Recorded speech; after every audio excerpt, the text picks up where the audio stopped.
Hi, I'm glad you could join me today. I want to talk to you today about faith. Everybody needs faith, and faith comes by hearing, hearing by the Word of God.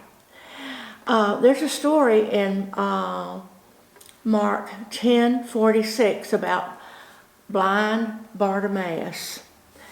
I decided to read it in the living to you today.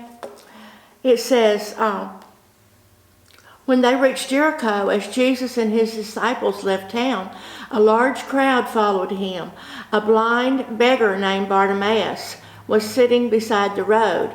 When Bartimaeus heard that Jesus of Nazareth was nearby, he began to shout, "Jesus, Son of David, have mercy on me."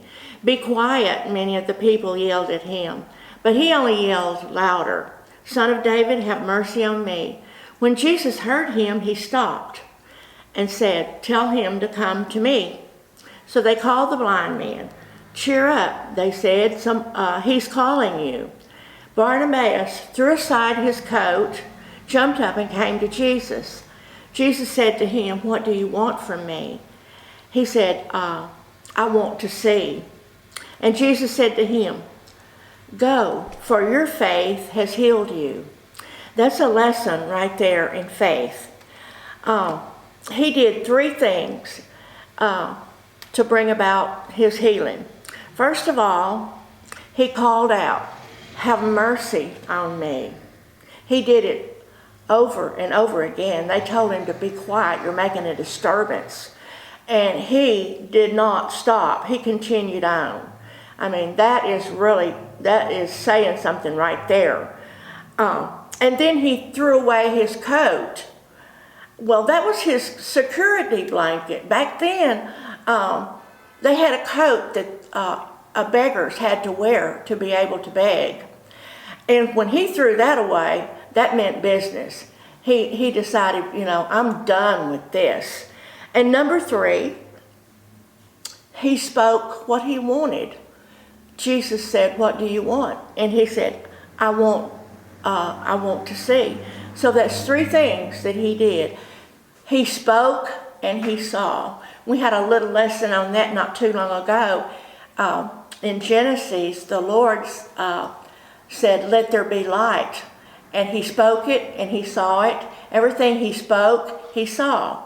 So this is what this man did.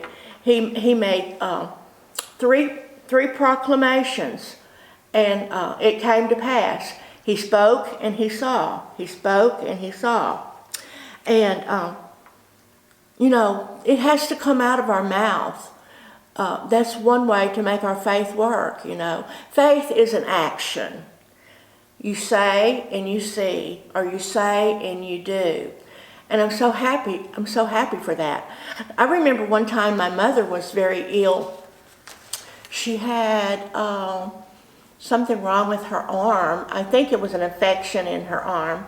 And she couldn't do her housework, and she couldn't, anything like that. And I remember someone came to my house and laid hands on her and prayed for her. And when it was time to cook supper, I remember her saying, "Well, if I'm healed, it's time to go cook." And I don't think she felt that much better, but as she went and started on what she needed to do, then the healing started manifesting. And sometimes that's what we have to do. And thank you for listening today. And I wish you health, strength, and happiness. Bye-bye now.